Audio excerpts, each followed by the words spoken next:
నమస్తే, welcome to Telugu రాజ్యం. నేను మీరామ్. తెలంగాణ ప్రభుత్వం గద్దర్ అవార్డ్స్ని అనౌన్స్ చేసి ఒక పెద్ద ఫంక్షన్ ఏర్పాటు చేసి హీరో హీరోయిన్స్ని పిలిచి మరీ అవార్డులు ఇవ్వడం జరిగింది. అయితే ఇక్కడ ప్రధానంగా సెంటర్ ఆఫ్ అట్రాక్షన్ నిలబడింది మన పుష్పరాజ్ బన్నీ. మెయిన్గా బన్నీ చెప్పినటువంటి డైలాగ్ రేవంత్ రెడ్డి గారిని ఉద్దేశించి అన్నట్టుగా కొంతమంది మాట్లాడుతున్నారు. అసలు ఆ డైలాగ్ని తప్పుపడుతున్నారు. ఓవరాల్గా గద్దర్ అవార్డ్స్ ఎందుకు అనే క్వశ్చన్ కూడా రేస్ చేస్తున్నారు. ఈ అంశం గురించి మనతో చర్చించడానికి ప్రముఖ సోషల్ యాక్టివిస్ట్ కృష్ణకుమారి గారు ఉన్నారు. ఆవిడతో మాట్లాడదాం. అమ్మ నమస్తే. నమస్తే. అంటే గద్దర్ అవార్డ్స్ అనేది గౌరవపూర్వకంగా అందరికీ ఇవ్వడం జరిగింది. దీనికి కొంచెం నెగిటివ్ రంగు పులుముకుంటుంది. ఏంటమ్మా మీ ఉద్దేశం దీని పరంగా? అసలు ఈ సినిమా అవార్డులకి మొత్తానికి కలిపి గద్దర్ అవార్డ్స్ అని పెట్టడమే రాంగ్. ఇక్కడ అది వీళ్ళు గద్దర్ మీద మాకు చాలా అభిమానం ఉంది అని చెప్పి చూపించుకోవటం కోసం ఈ కాంగ్రెస్ గవర్నమెంట్ ఈ పని చేసింది.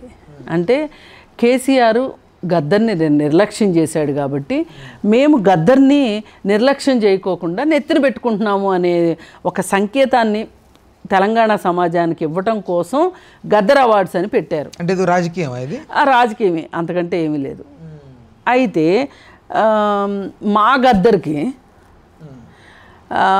పేరుతోటి అవార్డులు ఇవ్వటం మేమెందుకు కాదంటాం. కానీ ఇప్పుడు వస్తున్న సినిమాలు పూర్తిగా ఆర్థికపరమైన లాభాల కోసం ఒక చెడ్డ సంస్కృతిని, ఒక దుందుడుకు సంస్కృతిని ప్రవేశపెట్టేలాగా, ఒక బూతులు సంస్కృతిని ప్రవేశపెట్టేలాగా, ఒక విష సంస్కృతిని ప్రతిబింబించేలాగా జనాలు ప్రభావితం అయ్యేలాగా ఈ సినిమాలు ఉంటున్నాయి.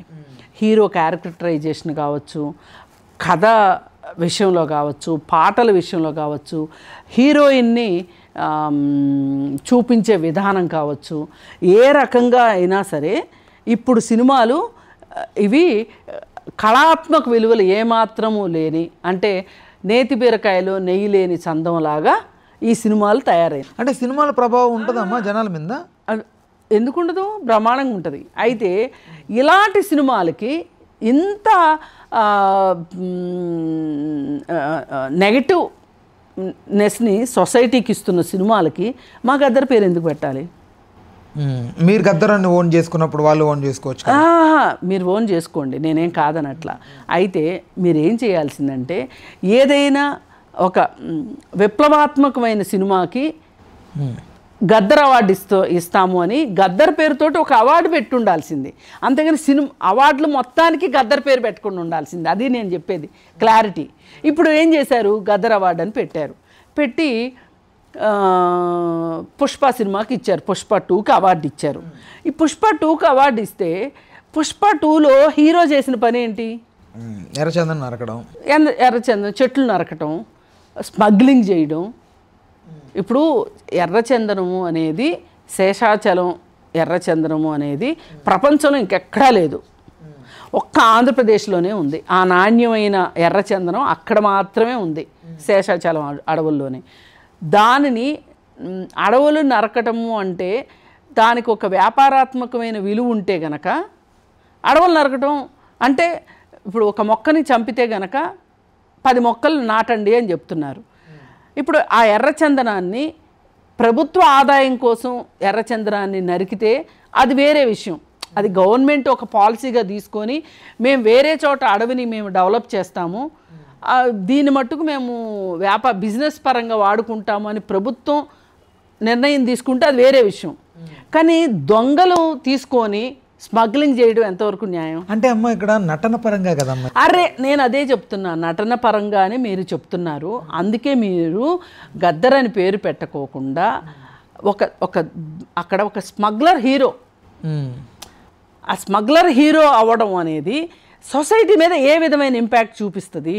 ఇప్పుడు ఎన్టీ రామారావు గారి హయాం నుంచి కూడా అమ్మ సినిమాల్లో చూపెడతా ఉంటారు, అడవులు నడుపుతున్నట్టుగా, దంతాలు తీసుకెళ్తున్నట్టుగా. ఇప్పుడు దంతాలు తీసుకెళ్లే వాళ్ళని ఆ దంతాలను రక్షించాడు. అప్పుడు హీరో రక్షించేవాడు. అర్థమైందా మీకు? కానీ ఇక్కడ హీరోనే దొంగ కదా, అది మా అబ్జెక్షను. అలాంటి సినిమాకి అవార్డు ఇచ్చి దానికి గద్దర్ అవార్డు అని పేరు పెడితే దాని సాంస్కృతిక విలువ ఏంటి అనేది ఇక్కడ ఒక ప్రశ్న. ఇంకొకటి, రజాకర్ అనే సినిమాకి అవార్డు ఇచ్చారు.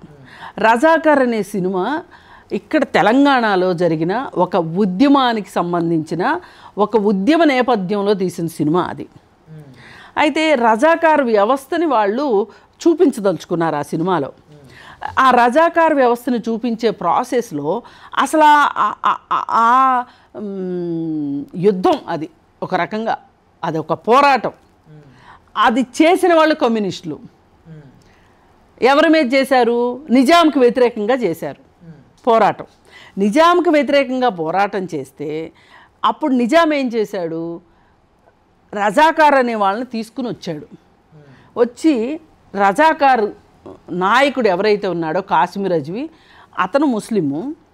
కానీ ఆ రజాకార్లలో అందరూ ముస్లింలు లేరు, హిందువులు కూడా ఉన్నారు. మళ్ళీ ఇదే ముస్లింలు, ఇదే రజాకార్లు ముస్లింలను కూడా చంపారు, హిందువులనే చంపల. కానీ ఈ సినిమాలో ఏం చేశారు? రజాకార్లు అంటే కేవలం ముస్లింలే అన్నట్టు చూపించారు అక్కడ. అంటే హిందూ ముస్లిం గొడవలు చూపెట్టారు. అది చరిత్రను వక్రీకరించటం. అలాంటి సినిమాకి అవార్డు ఇచ్చారు. ఇప్పుడు ఆత్మ వేరు. ఇప్పుడు ఆ తెలంగాణ సాయుధ పోరాటం ఆత్మ ఏంటి అంటే నిజాంకి వ్యతిరేకంగా కమ్యూనిస్టులు పోరాడారు. అంటే అమ్మా చరిత్ర వినండి, కమ్యూనిస్టులు పోరాడారు. అయితే నిజాంకి డైరెక్ట్గా నిజాం మీదకి వెళ్ళి పోట్లాడలేరు కదా, నిజాం సైన్యంతో పోరాడారు. ఆ నిజాం సైన్యం ఎవరు అంటే రజాకార్లు. ఆ రజాకార్లలో అన్ని కులాల వాళ్ళు ఉన్నారు, అన్ని మతాల వాళ్ళు ఉన్నారు. కానీ వీళ్ళు చూపెట్టింది తప్పు చూపెట్టారు. అలాంటి సినిమాకి అవార్డు ఇచ్చారనేది మా మా బాధ. అలా కాకుండా ఒక ఇప్పుడు వసే రాములమ్మ సినిమా లాంటి సినిమా తీశారండి. అలాంటి సినిమాకి గద్దర్ అవార్డు ఇచ్చారనుకోండి, చాలా సంతోషం. నక్సల్స్ కూడా కావచ్చు. ఏ నక్సల్స్ ఏమన్నా అట్లని కాదమ్మా. ఇప్పుడు అంటే నేను అంటోంది, ఇప్పుడు నక్సల్ అనేది ఏంటంటే మామూలుగా సమాజం పరంగా కానీ సమాజం కోసం చేసేది వాళ్ళ ఉద్యమం, ఓకే. బట్ ఇప్పుడు పోలీస్ యంత్రాంగం కానీ గవర్నమెంట్స్ కానీ నక్సల్స్ని కొంచెం వ్యతిరేకిస్తారు కదా.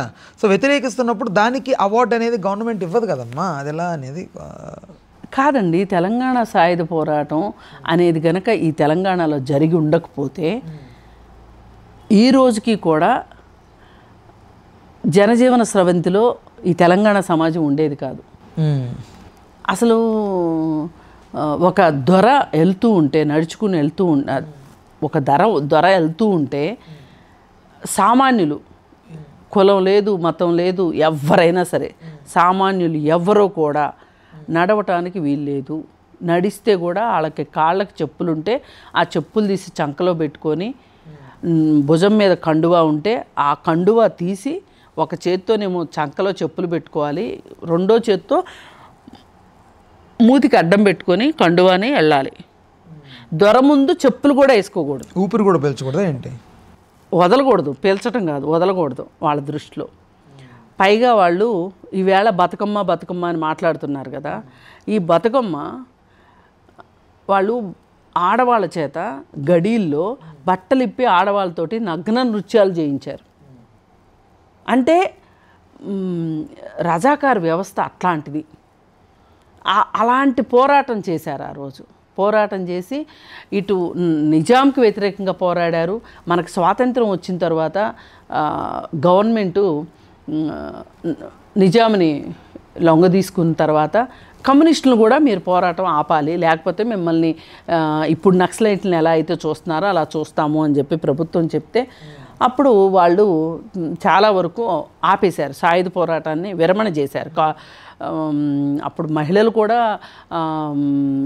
ఇప్పుడు చాకల ఐలమ్మ ఉన్నారు కదా, చాకల ఐలమ్మ గారు లాంటి వాళ్ళు మహిళలు ఈ రోజుకి ఒకరిద్దరు మహిళలు ఇంకా బతికున్నారు ఆ రోజు పోరాటంలో ఉన్నవాళ్ళు. ఇప్పుడు ఒక ఆవిడ ఇంకా అవసాన దశలో ఉన్నారు, చాలా ఆరోగ్యం పాడైంది. ఆవిడ సుగుణమ్మ గారు అని చెప్పి, శాఖమూరు సుగుణమ్మ గారని కొండాపూర్లో ఉన్నారు. ఆవిడ స్వయంగా ఆవిడ పోరాటం చేసిన ఆవిడ గన్ను పట్టుకుని అప్పుడు ఆంధ్రప్రదేశ్ నుంచి చాలామంది, ఆంధ్ర ఏరియా నుంచి, ఆంధ్రప్రదేశ్ అనకూడదు, ఆంధ్ర ఏరియా నుంచి చాలామంది కమ్యూనిస్ట్ నాయకులు వచ్చి వాళ్ళకి ఈ గన్నులు ఎట్లా పేల్చాలి, ఆడవాళ్ళు గన్నులు, ఆడవాళ్ళు ఏంటి మగవాళ్ళు ఏంటి ఎవరైనా సరే గన్నులు ఎట్లా పేల్చాలి ఏంటి, పైగా భూమి లక్షల ఎకరాల భూమిని ఆ రోజు ఏంటి పట్వారీల చేతిలో ఉండేది. రైతులు కేవలం పనిచేయాలి. దొరలు కదా పట్టవారీలు అంటే. దొరల కిందే పనిచేయాలి. ఆ దొరలు ఎవరు? నైజాంకి తీసుకెళ్లి మూటలు అందించేవాళ్ళు. అంటే రాజన్న సినిమాలో చూపెట్టినట్టు. ఇంకా రాజన్న సినిమా చాలా న్యాయం చేసింది, చాలా బాగా చూపించినట్టు. Rajanna cinema Razakar kind of related గా అది కొంచెం బాగా చూపించారు, పోరాటం బాగా చూపించారు. ఈ రజాకార్ సినిమాలో అలా లేదు, అది మతాల మధ్య చిచ్చుగా చూపించారు. దీన్ని నేను చరిత్రని వక్రీకరించింది అని చెప్పింది ఎందుకు అంటే మా చరిత్ర ఇప్పుడు మీకు అర్థమయ్యేలా ఒక చరిత్ర అరే అట్లా ఉండదండి, అట్లా ఉండదు. వాస్తవాలు అనేవి ఉంటాయి. ఇప్పుడు ఇక్కడ నిజాం ఉన్నాడు, నిజాం నిరంకుశత్వం ఉంది, నిజాం నిరంకుశత్వానికి పోరాడిన వాళ్ళు ఎదురుగా కనిపిస్తున్నారు. చరిత్ర ఉంది ఇక్కడ. రామాయణం ఉందమ్మా. రామాయణం ఒక పురాణం. ఎప్పుడు జరిగింది, ఎలా జరిగింది అనేది మనకు పుస్తక రూపంలో ఉంది తప్పితే వాస్తవంగా చూసిన వాళ్ళు ఎవరూ లేరు ఇప్పుడు. అలా అని రామాయణం జరిగింది లేదు అనే చరిత్రలోకి నేను ఎడదలుచుకోలేదు, అది నా ఉద్దేశం కాదు ప్రస్తుతం. అయితే ఈ తెలంగాణ సాయుధ పోరాటము అనేది ఈ రోజుకి చూసిన వాళ్ళు ఉన్నారు. ఆ సాయుధ పోరాటంలో పనిచేసిన వాళ్ళు అంటే ఉద్యమం కోసం పనిచేసిన ఇప్పుడు రావి నారాయణ రెడ్డి గారు, బద్దం ఎల్లారెడ్డి గారు, చండ్ర రాజేశ్వరరావు గారు, పుచ్చలపల్లి సుందరయ్య గారు, ఇట్లాంటి వాళ్ళందరూ ఉన్నారు. వాళ్ళు ఎలక్షన్ రాజకీయాల్లో కూడా ఇప్పుడు మీకు తెలుసో లేదో రావినారాయణ రెడ్డి గారు అనే ఆయన నెహ్రూ కన్నా ఎక్కువ ఓట్లు వచ్చినాయి. ఆయన 3 చోట్ల పోటీ చేశాడు. ఆ టైంలో 3 చోట్ల గెలిచాడు. అతి ఎక్కువ మెజారిటీ వచ్చింది రావినారాయణ రెడ్డి గారికి. అది ఈరోజు రావినారాయణ రెడ్డి గారితో మాట్లాడిన వాళ్ళు ఈ రోజుకి ఉన్నారు. అందుకోసం నేను చెప్తున్నా, అసలు ఇప్పుడు ఈ రజాకార్ సినిమా అనే తీసిన వాళ్ళు బీజేపీకి సంబంధించిన వాళ్ళు తీశారు. వాళ్ళు తీసినప్పుడు వాళ్ళు అసలు ఏ రోజు వాళ్ళు తెలంగాణ సాయుధ పోరాటంలో వాళ్ళు పాల్గొనలా. స్వాతంత్ర సమరయోధుల్లో మన భారత స్వాతంత్ర సంగ్రామం ఉంది కదా, ఇండిపెండెన్స్ ఫైట్ ఉంది కదా, ఫ్రీడమ్ ఫైట్, దానిలో ఏ రోజు ఎవరు పాల్గొనలా. పాల్గొన్న వాళ్ళు కూడా వాళ్ళు ఉత్తరాలు రాశారు బ్రిటిష్ వాళ్ళకి, మేము ఇంకెప్పుడు ఇలాంటి పోరాటాలు చేయము, మమ్మల్ని వదిలిపెట్టండి అని, జైళ్ళ నుంచి. వాళ్ళు అసలు ఏ రోజు లేరు. ఇప్పుడు ప్రస్తుతం ఉన్న బీజేపీ పార్టీ చాలా చిన్న పార్టీ, అంటే తక్కువ వయసు ఉన్న పార్టీ. వీళ్ళు ఏ పార్టీ నుంచి అయితే వచ్చామని చెప్పుకుంటున్నారో వాళ్ళు స్వాతంత్ర పోరాటంలో లేరు, తెలంగాణ సాయుధ పోరాటంలో లేరు. కానీ ఇప్పుడు ఇప్పుడు పటేలు వీళ్ళకి వ్యతిరేకం, ఆర్ఎస్ఎస్కి, జనసంఘకి, ఆర్ఎస్ఎస్కి పటేల్ వ్యతిరేకం. కానీ పటేల్ మావాడని చెప్పుకుంటున్నారు వీళ్ళు ఇప్పుడు. అంటే వీళ్ళు ఎవ్వరు కాస్త గొప్ప నాయకులు అనుకుంటారో వాళ్ళల్లా మా వాళ్ళే అని చెప్పుకునే పరిస్థితిలో, ఎందుకంటే వాళ్ళకి లేరు, మరి నాయకులు లేరు కాబట్టి నాయకులని ఎవరు కనిపిస్తే వాళ్ళు మా నాయకులు అని చెప్పుకునే పరిస్థితిలో వాళ్ళు ఉన్నారు. అది వేరే టాపిక్ అనుకోండి. ఈ సినిమా విషయానికి వచ్చేసరికి రజాకార్ అనే సినిమాని మొన్న ఎలక్షన్స్ ముందు రిలీజ్ చేశారు కావాలని. అంటే హిందూ ముస్లిం వివాదాన్ని చూపించారు అక్కడ. రాజకీయంగా ఒక చారిత్రక సందర్భాన్ని రాజకీయంగా వాడుకుంటాం తప్పులేదు, కానీ వాస్తవాలు చెప్పి వాడుకుంటే తప్పులేదు. ఇప్పుడు మన స్వాతంత్ర పోరాటం గురించి అవకాశం వస్తే ఈ రోజుకే 1వ సన్నివేశం పెట్టి సినిమాలు తీసేవాళ్ళు ఉన్నారు ఇప్పటికీ. అమ్మ, గాంధీని ఆ టైంలో వ్యతిరేకించిన వాళ్ళు ఉన్నారు, ఇప్పటికీ చాలామంది గాంధీని వ్యతిరేకిస్తున్న వాళ్ళు ఉన్నారు, ఇప్పటికీ చాలామంది ఉంటారండి. అంటే అప్పుడు అలా ఉన్నారు, ఇప్పుడు అలా ఉన్నారు. అసలు వ్యతిరేకించడానికి ప్రధాన కారణం ఏంటి? మనం గాంధీని మన కరెన్సీ మీద నోటు పెట్టుకొని ప్రతిరోజు చూస్తున్నాం. ఆయన్ని అంత గొప్ప వ్యక్తి లేకపోతే ఏది, ఎవరి పర్సెప్షన్ని ఎలా చూడవచ్చు మనం? ఇప్పుడు ఒకటండి, గాంధీలో తప్పొప్పులు వెతికే పని కన్నా కూడా ఈ దేశానికి ఆయన కంట్రిబ్యూషన్ ఏంటి అనేది చూడటం ముఖ్యమని నా ఉద్దేశం. ఆవేళ అన్ని పోరాటాలు చేశాడు, అన్ని ఉద్యమాలకి నాయకత్వం వహించాడు. అంటే సింపుల్గా చెప్పుకోవాలి అంటే అతివాదులు మితవాదులు. అంటే ఎలా అయినా సరే, మనం ఏం చేసైనా సరే ఒక సాఫ్ట్గా ఉద్యమం చేసే కన్నా హార్డ్ కోర్గా ఉద్యమం చేసైనా సరే, అంటే ఈ బ్రిటిష్ వాళ్ళు మనం మర్యాదగా మా స్వాతంత్రం మాకు ఇచ్చి మీరు వెళ్ళిపోండి అంటే వీళ్ళు వెళ్ళరు. వీళ్ళకి మనం థ్రెట్ చేయాల్సిందే వీళ్ళని అనేవాళ్ళు ఒక వర్గం. గాంధీ గారు లేదు, సత్యాగ్రహం ద్వారానే స్వాతంత్రం వస్తుంది, నాకు ఆ నమ్మకం ఉంది, మనం విదేశీ వస్తు బహిష్కరణ చేద్దాము, లేదు అనుకుంటే ఉప్పు సత్యాగ్రహం చేద్దాము అనే ఉద్దేశంతో గాంధీ గారు ఉన్నారు. ఆ రోజు గాంధీ గారిని వ్యతిరేకించగలిగిన వాళ్ళు ఎవరు లేరు, అందుకే గాంధీ గారు నిలబడ్డారు. ఇప్పుడు ఆ రోజు అసలు ఈ స్వాతంత్ర పోరాటాన్ని మనం ఎలా చేద్దామో అనుకునే వాళ్ళ మధ్యలో నాయకత్వాల్లో విభేదాలు వచ్చినాయి, విడిపోయారు. ఈ విడిపోయిన వాళ్ళు ఎవరైతే ఉన్నారో వాళ్ళు సక్సెస్ కాలా, వాళ్ళు చేద్దాం అనుకున్నారు. ఇప్పుడు అలాంటి వాళ్ళని భగత్ సింగ్ వాళ్ళందరూ ఫాలో అయ్యారు, అల్లూరి సీతారామరాజు ఇట్లాంటి వాళ్ళు ఫాలో అయ్యారు. ఇప్పుడు వాళ్ళు తప్పని కాదు, వాళ్ళు కూడా చేశారు, కానీ వాళ్ళ శక్తి పరిమితంగా ఉంది. గాంధీజీ శక్తి ఎక్కువగా ఉంది. గాంధీజీ వెనక జనాలు బాగా వచ్చారు. ఎందుకంటే ఈయనతో పోరాటం చేస్తే ప్రమాదం లేదనుకున్నారో, లేదు అనుకుంటే ఆయన్ని ఎక్కువ నమ్మారో, ఆయన సింప్లిసిటీ చూసి నమ్మారో తెలియదు, కానీ ఆయన వెనక జనాలు వచ్చారు. అందుకే ఆయన చివరి వరకు ఉన్నారు, స్వాతంత్రం వచ్చే వరకు ఉన్నారు. అందుకే ఆయన జాతిపిత అయ్యారు. అందుకే ఆయన ఫోటోని రూపాయి నోటు మీద వేస్తున్నారు. ఇప్పుడు చాలామంది నాయకులు ఉంటారు, ఆ నాయకులందరికీ నాయకత్వం వహించేవాడిని నాయకుడు అంటారు. కానీ ఇప్పుడు ఒక సీఎం ఉన్నారండి, ఆయన ఒక ఎమ్మెల్యేగానేగా గెలిచింది, కానీ సీఎం అయ్యాడు అని ఎట్లా అయ్యాడు మరి? వాళ్ళందరూ ఒప్పుకోబట్టి అతను సీఎం అయ్యాడు. అంటే వాళ్ళందరికంటే అతను పవర్ఫుల్ అనే కదా. అంటే అతని నాయకత్వంలో మేమందరం పనిచేయడానికి మేము సిద్ధంగా ఉన్నామని వీళ్ళు సంసిద్ధత తెలియజేస్తేనే కదా ఆయన సీఎం అయ్యేది. అలాగే అప్పుడు కూడా అంతే, ఆయన కింద పనిచేయడానికి నెహ్రూ దగ్గర నుంచి అందరూ ఆయన కింద పనిచేశారు, ఆయన నాయకత్వంలో పనిచేశారు. కింద అంటే అర్థం అది కాదు, నెగిటివ్గా కాదు. ఆయన నాయకత్వం, మీరు మా లీడర్ అన్నారు, ఆ లీడర్ కింద వీళ్ళందరూ పనిచేశారు, కలిసి పనిచేశారు. ఇప్పుడు ఆయన వ్యతిరేకించిన వాళ్ళు ఉన్నారు. ఎవరు? సుభాష్ చంద్రబోస్ వ్యతిరేకించాడు, ఇలా అయితే ఎలాగా అని వ్యతిరేకించారు. మరి ఆయన జర్మనీ సపోర్ట్ తీసుకుందాం అనుకున్నారు, జర్మనీకి, సింగపూర్ అటు ఇటు జర్మనీ వెళ్ళారు ఆయన. వాళ్ళు ఆయుధాలు ఇస్తారు, అప్పుడు హిట్లరు వాళ్ళు ఉన్నారు కదా, అప్పుడు రెండో ప్రపంచ యుద్ధం జరుగుతుంది కదా, ఆ సందర్భంలో వెళ్ళారు. వెళితే మరి ఏం జరిగిందో తెలియదు, ఆయన ఏమయ్యారో కూడా తెలియదు. అలాగే గదర్ వీరులని కొంతమంది ఉన్నారు మన స్వాతంత్ర పోరాటంలో. ఈ గదర్ వీరులు ఏంటంటే ఏమైనా సరే తుపాకీ ద్వారానే మనకు స్వాతంత్రం వస్తుంది అని చెప్పి గదర్ వీరులు. అంటే గెరిల్లా పోరాటం చేద్దాం అంటే, ఈరోజు నక్సలైట్లు ఏవైతే గెరిల్లా పోరాటం చేస్తున్నారో ఆ రోజుల్లోనే గదర్ వీరులు ఉన్నారు మనకి. అంటే స్వాతంత్రం కావాలి అనే ఒక కాంక్ష అయితే వచ్చింది, వచ్చి చాలామంది పోరాటం చేశారు. అలా ఉవ్వెత్తున ఎగిసి ఇలా కింద పడిపోయేవాళ్ళు, మళ్ళీ వాళ్ళు కనిపించేవాళ్ళు కాదు. కానీ గాంధీజీ మట్టుకు అన్ని సంవత్సరాల కాలము ఆయన నాయకుడిగా ఉన్నాడు కాబట్టి ఈ రోజుకి చెప్పు, ఇదే కన్సిస్టెన్సీ అంటారు దీన్నే. ఈవేళ ఏమంటే పర్సనాలిటీ డెవలప్మెంట్లో చెప్తున్నారు కదా, మీరు ఒక గోల్ సెట్టింగ్ పెట్టుకోండి.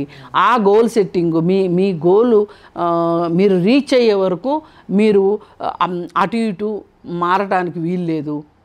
అంటే మీరు దాని మీదనే ధ్యాస పెట్టండి, దానికోసమే కష్టపడండి, దాని మీదే మనసు పెట్టండి, మీరు ఖచ్చితంగా విజయం సాధిస్తారు అని చెప్తున్నారు కదా. అలాంటిదే ఇది కూడా. ఆయన గోల్ ఏంటి? మన దేశానికి స్వాతంత్రం తీసుకురావటం. ఆయన ఒక్కడే కదా, చాలామందికి ఉంది. కానీ ఆ గోల్ రీచ్ అయ్యేదానికి ఒక్కొక్కళ్ళు ఒక్కొక్క మార్గం ఎన్నుకున్నారు. ఇప్పుడు ఒక్కొక్కళ్ళు ఉంటారు, ప్రతిరోజు హోంవర్క్ చేస్తాడు ఒక స్టూడెంట్, ప్రతిరోజు చదువుతాడు, ఏ రోజుది ఆ రోజు కంప్లీట్ చేస్తాడు. కొంతమంది ఉంటారు అప్పుడప్పుడు చదువుతారు, వారానికి ఒక రోజు చదువుతారు. ఇంకొంతమంది ఏం చేస్తారు, ఎగ్జామ్స్ ముందు నైట్ అవుట్ చేసి చదువుతారు. వీళ్ళు పాస్ అవుతారు, వాళ్ళు పాస్ అవుతారు. అంటే ఎవరు ఎన్నుకునే ఎత్తుగడ అంటారు దీన్ని. ఎవరి ఎత్తుగడ వాళ్ళకు ఉంటుంది, వాళ్ళ ఎత్తుగడలు వాళ్ళవి. ఎవ్వరూ ఇక్కడ ఎవరిని తక్కువ చేయటానికి లేదు, ఎవరిని ఎక్కువ చేయటానికి లేదు. అందరికీ స్వాతంత్రమే కావాలనుకున్నారు ఆ రోజు. అలా స్వాతంత్రం సిద్ధించింది మనకి. అందుకని గాంధీజీ పట్ల, ఆయన సత్యాన్వేషణ పట్ల, ఆయన సింప్లిసిటీ పట్ల, ఆయన రకరకాల ఆయన ధోరణులు సమాజానికి నష్టం కలిగించే అయితే కాదు. రైట్, ఓకే అమ్మా. ఇప్పుడు బ్యాక్ టు గద్దర్ అవార్డ్స్ వస్తే మనం, సో మీరు అంటుంది ఆ క్యారెక్టర్కి, ఆ పుష్ప అనే క్యారెక్టర్కి, దానికి అంటే నేనేమంటున్నా అంటే గద్దర్ క్యారెక్టర్ ఏంటి, గద్దర్ దేనికోసం పనిచేశాడు, గద్దర్ దేనికోసము ఆయనకి తూటాలు దిగాయి, ఆయన ఒంట్లోనే బుల్లెట్లు ఉన్నాయి, చనిపోయే వరకు ఉన్నాయి బుల్లెట్లు, ఆయన ఒంట్లో బుల్లెట్లు ఉన్నాయి కాబట్టి ఆ బుల్లెట్ తీస్తే ఆయనకి ప్రాణహాని ఉంటుంది అని డాక్టర్లు బుల్లెట్లు తీయలా. అందుకే ఆయన ఏ విదేశమో వెళ్ళలేకపోయారు, ఫ్లైట్ ఎక్కనివ్వరు. అందుకని ఆయన బాడీ చెకప్ చేసినప్పుడు తెలుస్తుంది కదా, అది ఆ ఫారిన్ బాడీని ఉన్నప్పుడు వెళ్ళడానికి కుదరదు అని చెప్పి వెళ్ళలేదు. ఆయన ఏ మాట కమాట చాలా చేశాడు, చాలా త్యాగం చేశాడు తెలంగాణ కోసం. తెలంగాణ ఉద్యమంలో ఆయన చేసింది ఎంత చిన్న పాత్ర. ఆయన సాంస్కృతిక పోరాటం, ఆయన చేసినంత పోరాటం ఎవరు చేశారు? మరి అలాంటి గద్దర్ని 3 గంటలు వెయిట్ చేయించాడు కేసీఆర్ గుమ్మం దగ్గర అంటే, దాని గురించి వాళ్ళ అబ్బాయి ఏం చెప్తాడు? అపాయింట్మెంట్ లేకుండా ఎలా వచ్చాడు సీఎం అంటే ఆషామాషియా? మరి ఉద్యమం సమయంలో ఏమైంది ఈ ఆషామాషి? అందుకని ఏంటంటే మనుషులు ఎదిగిన కొద్దీ ఒదిగి ఉండాలి, ఒక హంబుల్నెస్ ఉండాలి అనేది విషయం. ఇప్పుడు ఈ పుష్ప సినిమా దగ్గరకు వస్తే కనుక మనకి ఆ హీరో పాత్రలో ఎక్కడ ఒక హంబుల్నెస్ ఉండదు. క్యారెక్టర్ కదమ్మా, నేను అదే చెప్తున్నా. ఆ క్యారెక్టర్ అలా ఉండేసరికి ఆయన నిన్న స్టేజ్ మీద కూడా చూడండి, అవార్డు తీసుకునేటప్పుడు ఇంకా ఆ సినిమాలో ఇంకా మంచి డైలాగులు ఉన్నాయి. అది వదిలేసి ఒక డైలాగు చెప్పి, అదే ఆ డైలాగు యథమిద్దంగా నాకు గుర్తులేదు కానీ చివరిలో తగ్గేదేలే అంటాడు. ఇప్పుడు ఒక రకంగా ప్రభుత్వానికి అతనికి ఒక యుద్ధమే నడిచింది పుష్ప 2 సినిమా. అది మీరు నమ్ముతున్నారా? నేను పేపర్లో చూసింది చెప్తున్నా, టీవీలో కనిపించింది చెప్తున్నా. అంటే ఏది వాస్తవం అంటే నా దగ్గర ఏమీ నేను వాస్తవం కాదు, నమ్ముతున్నారా? నేను ఇప్పుడు బయటకు వచ్చింది, ఆయన అరెస్ట్ అయింది అయితే వాస్తవం కదా, ఈ ప్రభుత్వమే కదా అరెస్ట్ చేయించింది. అంటే రేవంత్ రెడ్డి పని కట్టుకుని అరెస్ట్ చేయించాడు నేను చెప్పట్లేదు. కోర్టు చెప్పింది, కోర్టు తీర్పిచ్చింది, అరెస్ట్ చేశారు. నేను దాని గురించి నేనేమీ వ్యాఖ్యానించట్లేదు. అయితే అతను ఆ స్టేజ్ని వాడుకోవాల్సింది ఏంటి అంటే, అల్లు అర్జున్ దేనికి వాడుకుని ఉండాల్సింది అంటే, అవార్డు తీసుకునే టైంలో నా సినిమా రిలీజ్ అయిన సందర్భంగా ఒక కుటుంబం ఇబ్బందులు పాలైంది, ఒక తల్లి చనిపోయింది, ఒక కొడుకు ఈ రోజుకి మనుషుల్ని గుర్తుపట్టలేని పరిస్థితిలో హాస్పిటల్లో ఉన్నాడు, దానికి నేను చింతిస్తున్నాను అని కానీ చెప్పున్నట్లయితే బ్రహ్మాండంగా ఉండేది. కానీ తగ్గేదేలా అనే ఒక డైలాగ్ చెప్పిన విధానం చూస్తే గనక అతని దగ్గర ఇంకా పిల్ల చేష్టలు ఉన్నాయి. అతని ఎదుగుదల అంతా ఒదిగి ఉండటం అతనికి రాలేదు అనేది అర్థమైంది. కానీ దానికి రీజన్ ఏంటంటే, నేను అల్లు అర్జున్ని తప్పు పట్టట్లే, అతను 5 సంవత్సరాలు ఆ క్యారెక్టర్లో బతికాడు. అందుకని ఆ క్యారెక్టర్ తాలూకు లక్షణాలు వచ్చేసినాయి అతనికి, ఆ లక్షణాలే అలా మాట్లాడిచ్చినాయి. అందుకే ఒక సినిమా క్యారెక్టరు సొసైటీని ఎలా చేస్తుంది, ఏం చేస్తుంది అనేది ఇది ఒక బెస్ట్ ఎగ్జాంపుల్. అందుకే ఇలాంటి సినిమాలకి అవార్డులు ఇవ్వడము, అది గద్దర్ పేరు వాడటం అనేది మాకు అభ్యంతరం అని చెప్పింది అందుకు. అంతేగాని గద్దర్ని వీళ్ళు సముచితంగా గౌరవించాలి అనేది మా ఉద్దేశం. గద్దర్ని గౌరవిస్తే మమ్మల్ని కూడా గౌరవించినట్లే, మాకు చాలా సంతోషంగా ఉంటుంది. అయితే ఇక్కడ ఇంకొకటి జరిగింది ఏంటి, కనీసం స్టేజ్ మీద గద్దర్ది ఫోటో లేదు. రెండోది మంగిలి చేత పాటలు పాడించారు. నిన్న మొన్న కేసులో ఇరుక్కున్నా అది కాదు, నేను కేసులో ఇరుక్కున్నందుకు కాదు, ఎందుకంటే కేసు వేరు, విద్వత్ వేరు, పర్సనల్ వేరు, ప్రొఫెషన్ వేరు. ప్రొఫెషనల్గా ఆవిడని తీసుకున్నారు, ఆవిడ పాడగలదు అనుకున్నారు, ఇచ్చారు. కానీ ఆ పాటలు ఒక విప్లవ గీతాన్ని ప్రేమ గీతంలాగా పాడింది. ఎందుకంటే ఆమె గొంతు అంతకంటే లేదు. అదే మధుప్రియ ఉంది. మధుప్రియ గద్దరు పాటలు పాడుతూ ఉంటే, గద్దర్ పాడిన పాటలు మధుప్రియ పాడుతుంటే గద్దరే పాడాడా అనిపించేలాగా ఉంటాయి. మరి అంటే ఆద్యంతము పేరు పెట్టిన దగ్గర నుంచి వేడుకలు నిర్వహించే వరకు, సినిమాల్ని అవార్డుల కోసం సెలెక్ట్ చేసే విషయం దగ్గర నుంచి అన్నింటిలోనూ అవకతవకలే ఉన్నాయి. వీళ్ళు సరిగా, వీళ్ళ ఆలోచన విధానం కూడా సరిగా లేదు, సహేతుకంగా లేదు అనేది నేను ఇక్కడ చెప్పదలుచుకుంది. ఇక్కడ దిల్ రాజు సినిమాలకి, ఈ అవార్డులు వచ్చిన చాలా సినిమాలకి దిల్ రాజుకి డైరెక్ట్ రిలేషన్, ఆ ఇండైరెక్ట్ రిలేషన్ ఉంది. అంటే ఆయన ఎఫ్సిసి సంథింగ్ ఏదో చైర్మన్ కదా, ఫిల్మ్ డెవలప్మెంట్ కార్పొరేషన్ చైర్మన్ ఆయన. ఆయనే నిర్మాత, ఆయనే సినిమాలు తీస్తారు, ఆయనే ప్రొడ్యూస్, సినిమా హాళ్ళు ఆయన చేతిలో ఉన్నాయి. ఆ నలుగురిలో ఆయన ఒక ఆయన. మరి ఏ రకంగా చూసినా కానీ ఆయన ఈ అవార్డులు విషయంలో ఆయన సినిమాలకి కొంచెం బాగా చేసుకున్నాడు. అంటే ఆ సినిమాలు నేను తక్కువ చేయడం కాదు, ఏదైనా కానీ సొసైటీలో మటుకు అసంతృప్తి ఉంది ఈ అవార్డుల విషయంలో. అసలు నంది అవార్డ్స్, ఇప్పుడు నంది అవార్డ్స్ అని ఒకప్పుడు పెట్టారు. తెలంగాణ నంది అవార్డ్స్ అంటే అయిపోయిండేది.